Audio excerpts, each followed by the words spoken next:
Welcome to this podcast episode in Starseed Gathering, this lovely sacred place where I help people sharing their spiritual business. You will hear about a specific guest today that has so many gifts for the world, and I'm very excited for you to be here. Just open your heart and allow anything that is shared during this conversation to touch your soul and your heart on the highest level. And if you need any more support, you can contact the guest with the links below and myself also linked below. So wishing you a beautiful podcast episode listening. Hello, beautiful souls. Welcome to Starseed Gathering Podcast. I'm super excited to have Michelle with me today. We're going to talk about many different things that she does. This podcast is really a platform to share a lot about spiritual entrepreneurs around the globe that are doing their best to support the ascension of this planet. And Michelle has our own very specific way of working. Tell us a bit more about you, beautiful Michelle, where you're at, and if you want to start with your spiritual awakening or whatever parts of this part of your life that actually made this change for you to become who you are right now, please share whatever you feel right now with us, beautiful soul. Welcome. Thank you. Thank you so much for having me here. I am so honored to be here today. So honored to be able to share my journey and my story, and hoping that the audiences might find inspiration, might find hope, might find themselves in my story as well. So I am, I guess to start, introductions. I am a purpose activator, a soul path alignment, and ascension guide, and I work primarily in the Akashic Records. I also teach 5-element dragon fire Reiki. So yes, I love dragons. I work with dragon medicine and dragon alchemy. And so a lot of the work that I do involves timeline healing. I work in the cosmos, or the cosmic realm. And so doing a lot of journey, call them soul illumination journey, past life regression. We go into the present timeline, the past life, we go into the future timeline. I do a lot of this kind of work, where I help light workers, light warriors, healers, starseeds really bring in their higher self and integrate. So we go in to find your soul gifts. We go into clear ancestral patterns, generational stuff, all of that fun stuff, right, is do with timeline work, retrieve aspects of your soul, etc., right? See where you came from a soul level. So a lot of the work that I do revolves around the soul, and it's in infinite, infinite energy. So yeah, so I like to say that I play in the realm of infinite possibilities. That is what the Akashic Records. So thank you again. I think you asked me how I came about to do what I did. And I do want to say, like, I think that my journey most likely resonates with a lot of people, especially light workers, especially Starseeds who are drawn to do healing work for themselves and for others. Because so I come from, I would say, a really difficult childhood. So it's a really long story, but long story short, I didn't have the best childhood. I had really narcissistic parents, really controlling parents. I didn't grow up in the best environment. I started to learn a lot of survival techniques when I was younger, which did not serve me well. When I was much older, I carried a lot of anger, a lot of resentment, a lot of bitterness. I was abused and didn't understand why. And so when you were a child, and your parents were supposed to be the ones to love you unconditionally, if they don't do that, then how do you learn love? And I remember, and I shared this a lot in a lot of the other interviews I've done. I remember I had a moment in my therapist's office, and she's like, okay, love your inner child. And she said that to me, send your inner child love. And I remember just thinking, what is that? How to do that? And the look on her face. She was like, "Oh, just love your child." And I was like, "How would I know what love is if I've never experienced it?" Hmm. And so that for me, that was kind of my story since my whole childhood in my 20s, right? Even all the way to my early 30s, when I experienced a dark night of the soul. And then I knew, like, I was sick of living. I felt like I was attracting the same lessons over and over again. I noticed a pattern and I couldn't understand. And that got me more and more bitter and resentful because I saw everyone else and living like happy lives and all these opportunities coming to them. And I was sitting there waiting, when is it my turn? Why is it not coming to me? And get increasingly frustrated and angry. And so I felt when I was growing up, I was like, my mom said that about me. She's like, you're just such an angry person. And that's why nobody likes you, and she would say, make all these comments about it. And people would say, why don't you smile more often? People will like you more.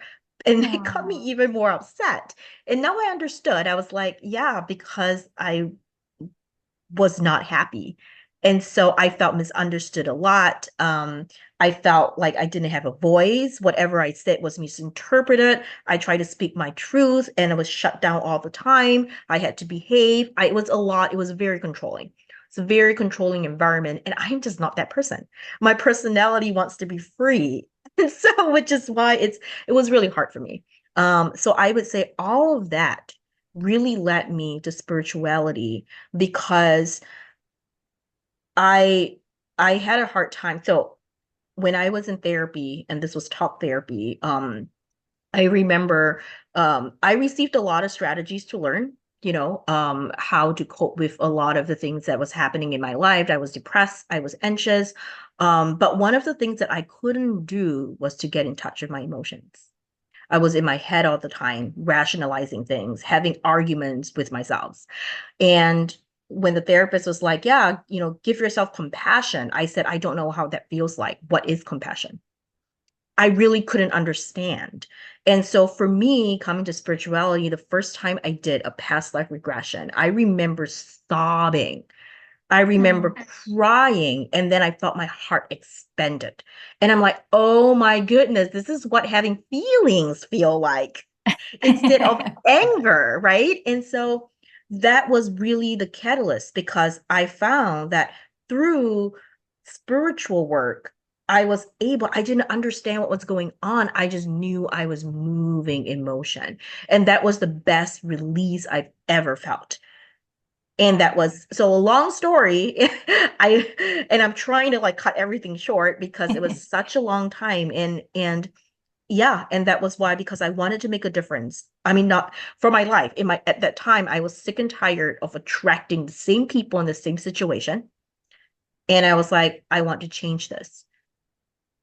And so Hmm. that was what drew me to getting help, doing the inner work and the healing. And I spent the next 2 or 3 years really focused on that. And then when I did that, I was like, I want to teach people. I want to do that for people because I experienced so much benefit. And so I'm a very, very different person now today compared to before I did all the healing work. It is just like a night and day difference.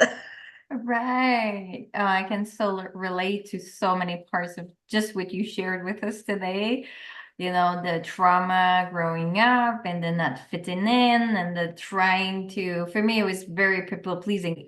Growing up was like, I wanted people to be in peace and I wanted people to be happy. And I was like, why is all of those people always angry at each other and fighting with each other? And there's so much chaos around me, and I was just trying keep myself in my bubble because that was the only safe place. And I remember how much my home was never feeling safe to me, and so I was Same here. escaping, right? I was escaping. And I know that now with the gift that I have, that I was also doing other work on other planes of existence while I was not Yeah. here. But it was also a lot of dissociation and a lot of like trying to run away from all of the chaos and the very difficult things that I was witnessing and feeling. And as you said, I can also relate to that fact of like, what is love? What is that feeling? Because I've tried to find that, right? I've looked everywhere and I don't know what it is. I don't know what it's supposed to feel like. It's like if for me for years on end, it was like it's not safe. Love is not safe. If the place where I grew up, this nest that's supposed to be loving was not safe, how can I actually feel safe to fall in love, to be loved by others? And I also had so many toxic relationships and so many other things Yeah. that happened, right? Yes, exactly. And we attract. I realize, it's almost like I keep because the universe is telling me, you need to heal from this. And so I keep attracting the same people. And I was like drawn to the same situation, the same toxic environment, allowing people to treat me a way that is not respectful. But that was the only familiar. Like if you don't know any difference, this was what you grew up in, how would you know any different? You think it's normal. You think, of course, they would Exactly. treat me that way. Right. And so that was the same thing, exactly what you said, disassociation. I did. I shut down completely. And you were absolutely right. It's if home isn't safe and you are a child, where do you go? And so there's no place to go. I tried to run away many times. It did not succeed. I had nowhere to go and no Right. money. And then they would just send me back home. And I just didn't know, I tried multiple times a trigger warning to escape this earth, and I didn't succeed either. And I remember thinking to myself, wow, I can't even do that. I must be, and I just had so much shame and guilt because that was put onto me. All the abuse that I suffered was because I brought it on myself, was what I was told. It's because of and so everything that what other people did to me was not their fault. It was because I brought it on myself. And that was something I carried with me for a long time. And I didn't know that that was wrong. And obviously didn't know how to, I had a really, really hard time trusting people, but more importantly, forming relationships. And then I realized that was a problem because I noticed a pattern. If I got close to somebody, be it a friendship or a partner, I immediately retract. I just ghost. I was like, I was scared. And then I thought to myself, like, but I want to have a family and a marriage. I can't do this. So I was like, things Right. need to change. I made the Exactly. conscious effort to change it. Wow. Yeah, and it's weird, right? And I can see that in myself. It's like avoiding the thing you want the most because you're so afraid somewhere inside of you, and that you were talking about the inner child, right? Of being left alone, rejected, and abandoned. It's like, well, I don't know, it's scary. It's scary to be loved and let myself like receive all of this thing because what if it's taken away from me, right? What It's they hurt you? What if they betray your trust? That right, was the biggest exactly. thing. And I I didn't know this, and I think a lot of people on your podcast may also resonate with this. A lot of us are empath, and we don't know that. And we are very sensitive to energy. My family, like upbringing, the dynamics is very toxic. You walk into it, you can feel because my parents are both very anxious people. They didn't know that. And both of them suffered trauma as children and they did not acknowledge it either. And so I noticed a generation of trauma brought through from my grandparents who suffered war and poverty. And all of that trauma, and so both my parents suffered from poverty and abandonment. And so there is that lineage that I noticed and I realized. So when it came to me, even though these are not my experiences, I took them on. I couldn't understand why. And then that was why I started being really interested in the Akashic Records and clearing generational trauma and patterns is because I noticed the energetic loop. It was passed on from generation and it becomes so sticky because it becomes a way of life. It becomes what is normal to them. And so exactly. So for me, I didn't know this, but I was just soaking up all of their energy all the time, and I had no idea what was going on. And yeah, every time I tried to voice and try to explain, people would shut me down. I there was yeah, it was not a good time. That's all I can say. You need to be on the other side of it. Oh man. Yeah. I totally understand that. And you're right. And I do believe that most starseeds have such a strong willpower and inner power and so much of a strong light. We choose those lineage that have been repeating Yes. for hundreds, if not more, years of those traumas passed on and those secrets, and then they'll not talk about it. And the women that having the throat chakra open and just like this masculinity in the woman and working hard and the poverty consciousness and all of this trauma built over time. And I mean, we have a DNA, right? We have to face that. And I think that's what's the beauty once you awaken to the truth that you're the one. Yes, it's weird because we're always the only one in our family that's awakened at the level that we are, and it feels very lonely, but it's because we're the ripple in this family lineage, and we are here to break the cycles of feeling closed and imprisoned and enslaved into such a difficult path. And I feel that's why all of us are so interested in spirituality. And I know for me, it was like since I was little, my parents were also interested in spirituality, but they, from my point of view, they were not embodying the teachings. They were reading a lot Yes. of things, but the embodiment takes another level of courage, because you need to face Yes. your challenges and your shadow, and you need to do the inner child work and all of the other things. But now that I think that's why at some point, like, there is a breaking point where you're like, okay, no more me putting myself last, no more me putting myself small, Yeah. no more me letting people do whatever they want and telling me whatever they want. I need to put myself first, then I'll be heard, then I'll be respected, because I do it for myself first. Yes, 100%. And I completely agree. I think you're exactly right. And I tell my clients that all the time when they're come to me and they're like, why did I have to suffer? And I tell them because you're so strong. And a lot because I work in the Akashic Records, I see soul contracts, I see purpose and mission. A lot of us have that purpose. We decided to come here to be born into this family so that we can clear that lineage for. And I keep telling them, I said, this is because you're so powerful and you're so gifted. And so we are going to clear this generation of trauma.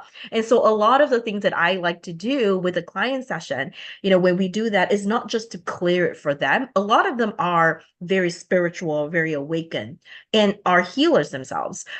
They may not have the formal training, they may not even think of themselves as healers. And I'm saying, and I explain to them we are healers in so many ways. We may not have to do this as a work, as a therapist, as a nurse, doing Reiki, none of that.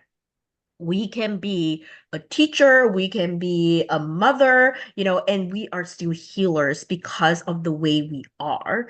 And that usually blows your mind. You're like, oh, really? I didn't know I could do that. And then when so I clear their lineage for them, and then I teach them how, because a lot of them have those gifts already, and we just bring those gifts in through the Akashic Records because it's waiting for them there. And so a lot of times, I'm just like, once we do the clearing, once we do the healing, any past life trauma, where you feel safe to be a healer in the body. And that's the embodiment. Because a lot of us don't feel safe. Like I've seen so many past lives where I have died, persecuted for being what they call a witch, right? Yeah. And I have also seen my family, my lineage being my mom calls it, she's like, oh, I'm just really intuitive. She is, my grandma is, but they never see that as an actual gift. And in fact, they're like, oh, it's always dismissed, as you're not, it's use your rational mind. This doesn't make sense. Where's the proof? And then you shut down bit by bit, even though your gut is telling you this is right, this is wrong, and your gut is always right. And that's what I learned too. It's like always, the rational, where's the proof? Where's the, it's in your imagination. I'm often being told that it's in your imagination. You're crazy. Right, right, And right. we believe all of that. And so for a lot of us, we're like, now that we're stepping into our gifts, a lot of us are so afraid to embody it. Yeah, I love that you bring that up, because I think a lot of people, and when I do channeling courses to help people connect with their gifts, and I also use the Akashic Records in my sessions, and it's like you know, if you have this very intuitive, like we're voice talking to you, and sometimes you're not following that. All of us have done that. How many times did we receive a message and we didn't follow up with it, and we just dismissed it ourselves, as you were saying? And sometimes we can kind of shame ourselves for doing that, but it's actually sometimes it's because we're so afraid of following that voice, because at some point in other lifetimes, as you were saying, Yes. we were burned to the stake because we were doing that, and we were like chased after, and we were also outcasted from the group, the tribe that we were part of. So it's like there's so much trauma about anchoring this divine feminine connection to source, and Yeah. all of this power that we hold. That is such an important part of the healing process, to embody those gifts and really live the life that you're here to live, and help the other people that you're supposed to be supporting now. Yeah. No, I 100% agree. And it's that's why I love the timeline work, the timeline healing work, because it's not just in this lifetime, in this lineage, and our experience here on earth in this lifetime, but all that our soul have experienced in this realm and in other realms and other dimensions. And the energetic imprint, because there's some fear that I'm like, I know it's not mine, because I would not have none of that experience have ever happened, which means I'm like, it's a past life thing that needs to be clear. Let's go into the Akashic Records and let's move it and let's shift it. But so you're absolutely right, because it's an interesting adventure and journey. I know some people have been doing this work for like over a decade. I would say probably, so I was I started my spiritual journey, I would say maybe 7 years ago.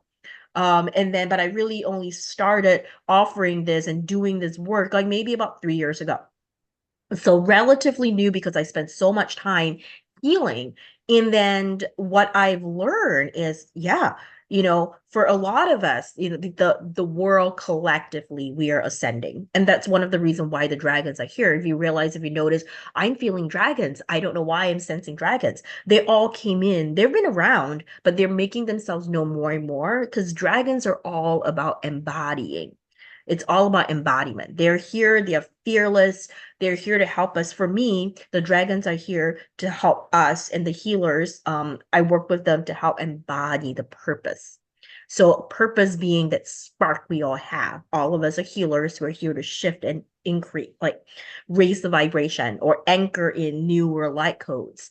And the dragons are here to help us with that, help us move and clear generation of trauma, anything or limiting beliefs that make us feel fearful, because that's my path as well. I'm like, now you did the healing, then you have to do even more healing, because Yeah. you're scared, right? And some of it is your own, some of it is a collective.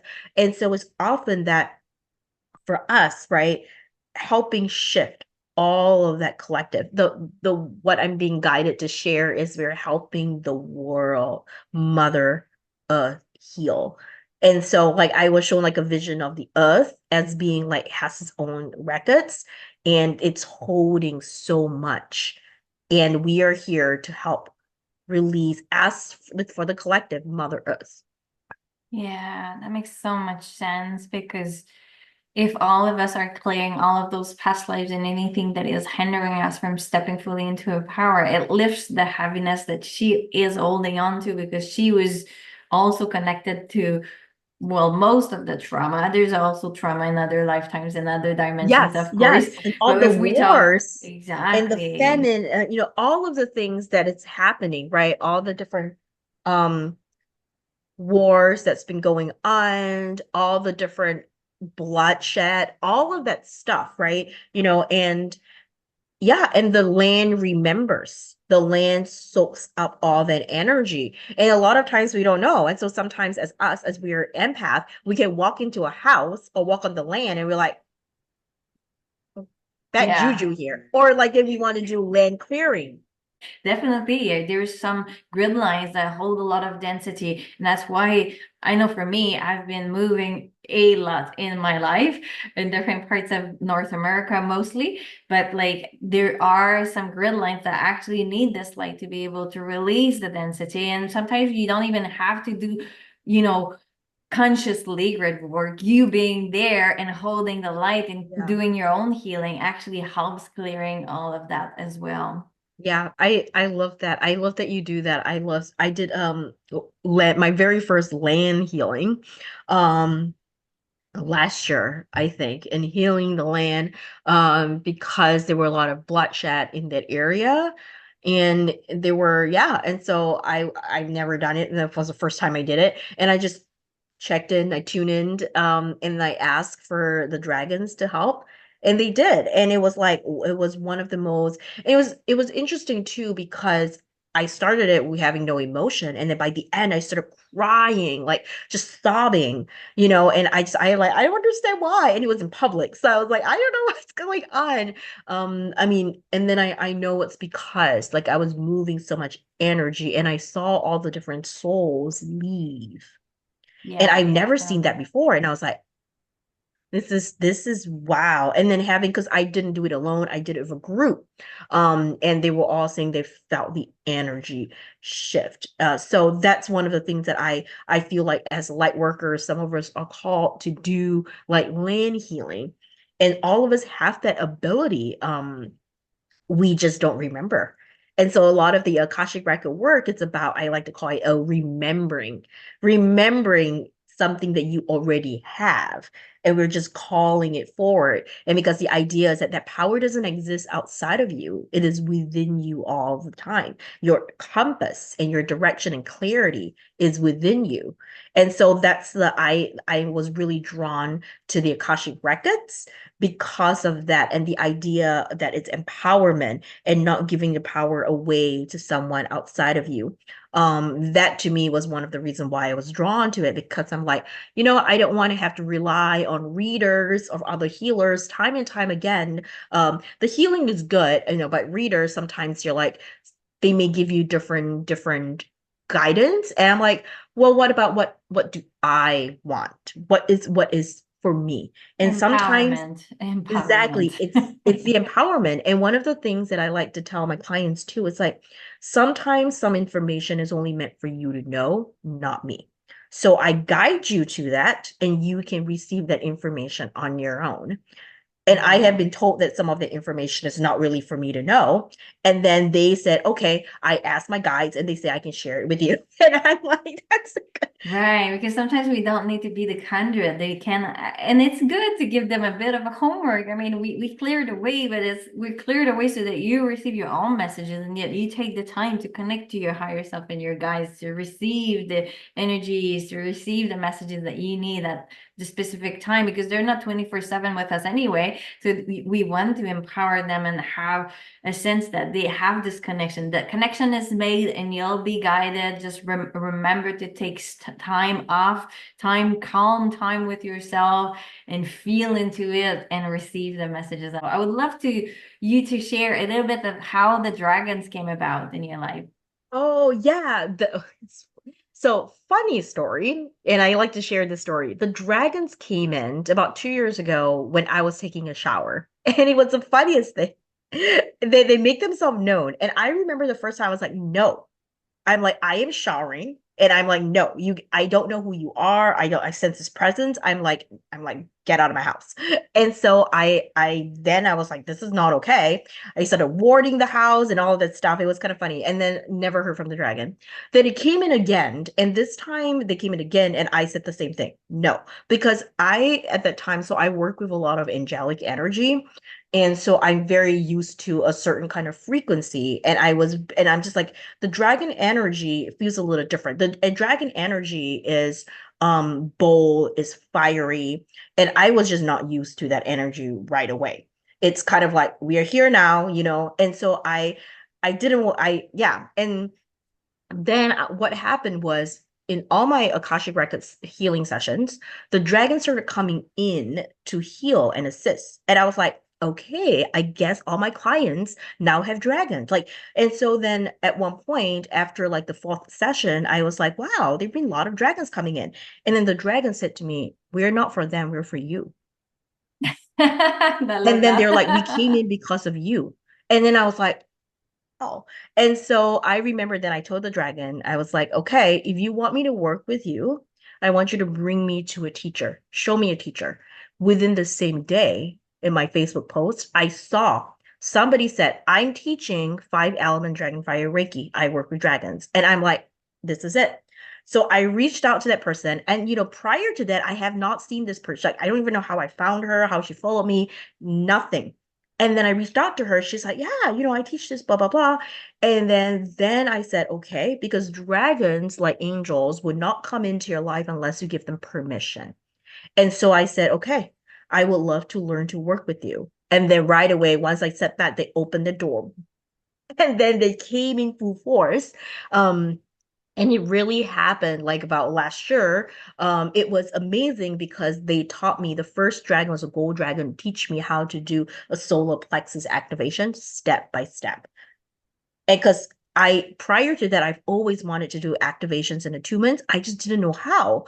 And then the dragons was like, okay, I'll show you. And that's how the dragon has been coming in now. All my sessions, it's so I open the Akashic Record sometimes. Sometimes the Akashic Record doesn't have to be open, but the dragons open portals in dimensions. And so a lot of times they come in and they take the client and I do a connection.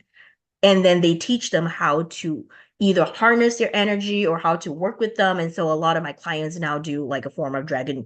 They bring in dragon fire, or I like to call it dragon medicine, in their healing. And so it started out being that way, but I really had to trust myself. And then working with them was really because I have a lot of guides, but the dragons are very, very direct. And they would tell me step by step, this is how you do it. I've never had that from other guides. And I'm like, holy, this is good. Because I remember asking, how do I do this? And they said, we'll show you how. And so all my sessions are that way. I follow them. They lead and I follow, I describe. But that's how I started working with the dragons. And then slowly they explained to me it's about embodiment of purpose. It's about that fearlessness. It's about being authentic. And so we need to all shine our light. And they're also, in a way, because they're so direct, in a way that I've never worked with other guides that way, I loved it because I realized I need that. And so, and they're also, yeah, so a lot of like what I co-create now is with the dragons. What my offers, I mean, is with dragon. I bring in dragon medicine. I work with dragons from different realms, different frequency. A lot of times they come in, they're not necessarily my dragon.